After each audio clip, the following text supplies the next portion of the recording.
Hi, my name is Mary from Ketchup with That Kitchen, and I'm here at the Open Sky Kitchen today, and we're going to look at different equipment to use to help you create meals in your own kitchen. So if you're just starting out or you aren't used to cooking a lot, it can be hard sometimes to decide what equipment to get for your kitchen. So we're going to start and look at a range of things. We're going to start with one of the most important items that you'll need, and those are your pots. So if you have pots for your kitchen, you can cook all kinds of different things, and getting good pots is really important. So it's good to have pots in a few different sizes. You can usually buy new ones in a kit, so you'll have a range of different sizes in your kit. I like to choose pans that don't have handles like this. So you can see this is a two-piece handle that's with one piece screwed into the pan. Problem with pans like this is the screws get loose, the handles get loose, the screws can get lost altogether, and you end up with a pot with no handle. You can see on this side there was another handle, and that got lost when the screw got loose and fell out. So I prefer to get pots like this. The handle on this pot is welded onto the pot, so it doesn't have a screw that gets loose. And in a good pot, that will stay on for the life of your pan. Another thing to look for in your pan is a nice thick bottom. So you can see there's a bit of an edge here. Usually there's some different types of metal inside there that help the heat move evenly through the pan, so your food doesn't burn and it doesn't stick. If you get a pot with a really thin bottom, it will stick. So here's another example, a bigger pan, but the same idea. The handles are welded on, and those can go into the oven too, so you're able to, the handles are oven proof. And it's important to find a lid, get pots with lids that fit properly. So sometimes if you're buying your pots at the secondhand store, the reason people are getting rid of them is because they don't like them, or they don't work very well, or they stick. So be really careful and make sure you look for ones that have a thick bottom. If possible, get ones with lids, and you'll be on your way to getting together a nice set of pots. You can also find good pot sets on sale, usually, very often at Canadian Tire or different department stores. Another important thing for cooking are your knives. So if you're going to spend money on something in your kitchen, pots and knives are probably the first two most important things. You can start off with three basic knives. One is your basic chef knife, and that's a knife that has a handle, and it's a bit of a dip blade, so it's shaped like a wedge like this. There's lots of different types of knives. There's lots of different price ranges. It can be hard to find good knives secondhand, but look around. You want something that's sharp, that's able to keep its edge, and that has a comfortable handle. Another important knife that's good to have is a bread knife. So a bread knife has a little, it's called a serrated edge, and that helps it cut through bread so that your bread doesn't get crushed. It's able to cut soft bread and soft items easily.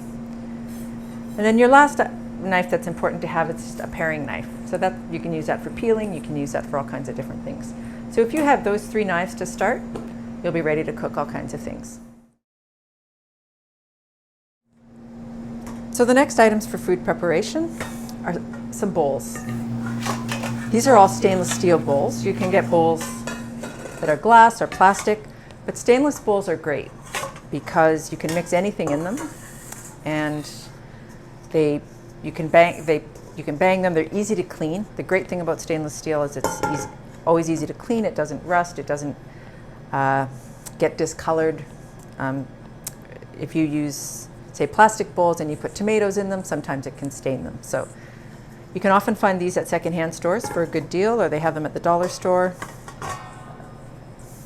And most stores carry stainless steel bowls. It's great to have different sizes, so you can make different size mixes in them.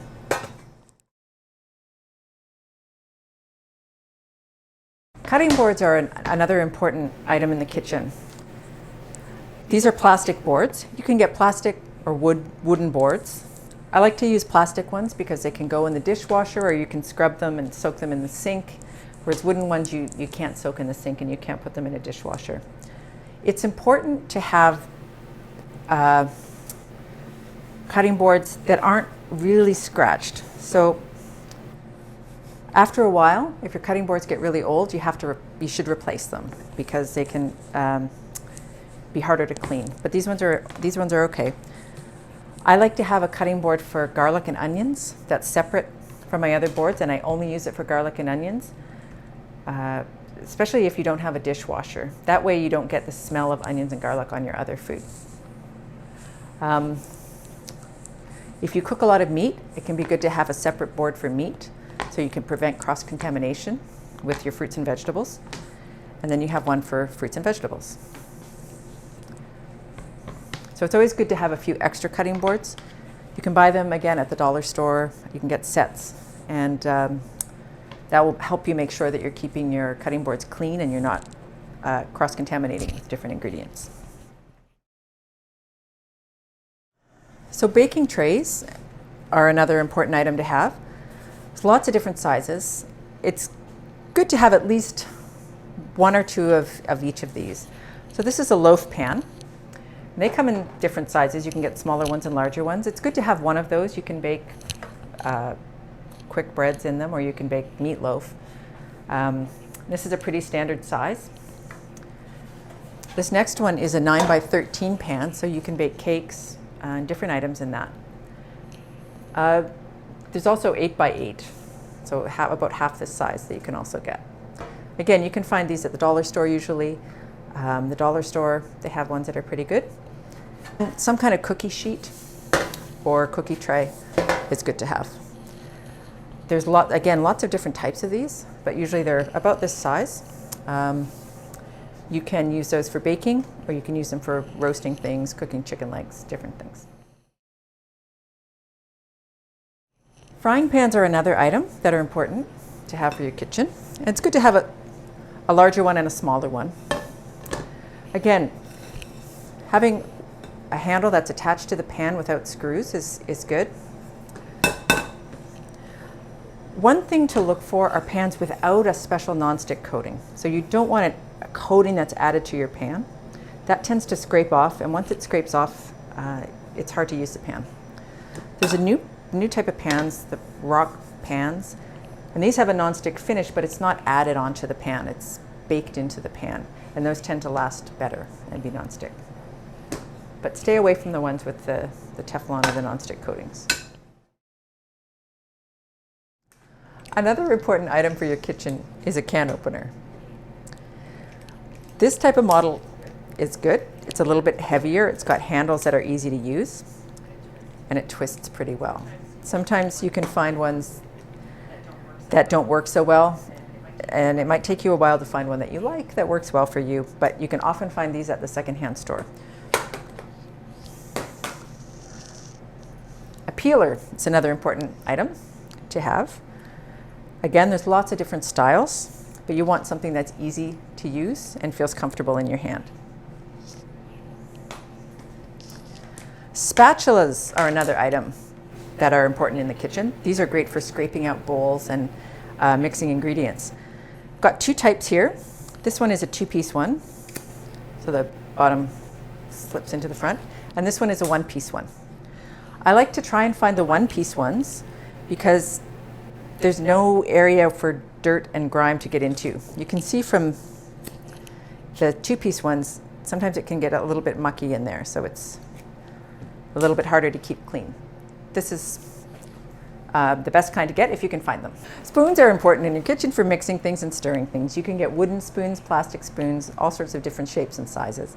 So getting a collection of those together for your kitchen is helpful. A ladle's another one for spooning ingredients into your bowls or serving ingredients from a pot. A lot of people like to use tongs in the kitchen for picking things up. Lots of different styles of tongs. They're not absolutely necessary, but they're great when you're cooking. You can pick things up easily with them. You can even mix salad with them or serve salad with them. A flipper, or this also goes by the name of spatula, very different from our other type of spatula. Again, these come in different shapes and sizes, and you can usually find those at any store that sells kitchen goods, or you can find them at thrift stores or dollar stores. Whisks are another good ingredient to have in your kitchen. They're used for mixing things, lots of different sizes. You can, again, find these at lots of different stores. Not absolutely necessary, but they're very useful to have when you're mixing things. You can mix and stir your flour together and things like that. And finally, a grater. A grater is a good item to have for your kitchen for grating up cheese or vegetables.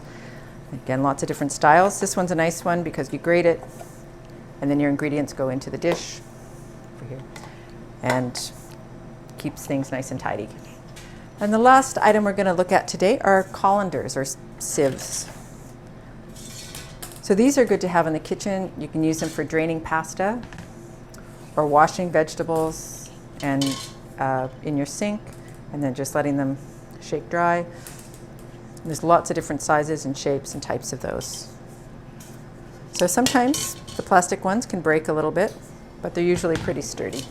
So there you have it, a few items to help you get your kitchen started and to help your cooking be successful. See you next time at the Open Sky Kitchen.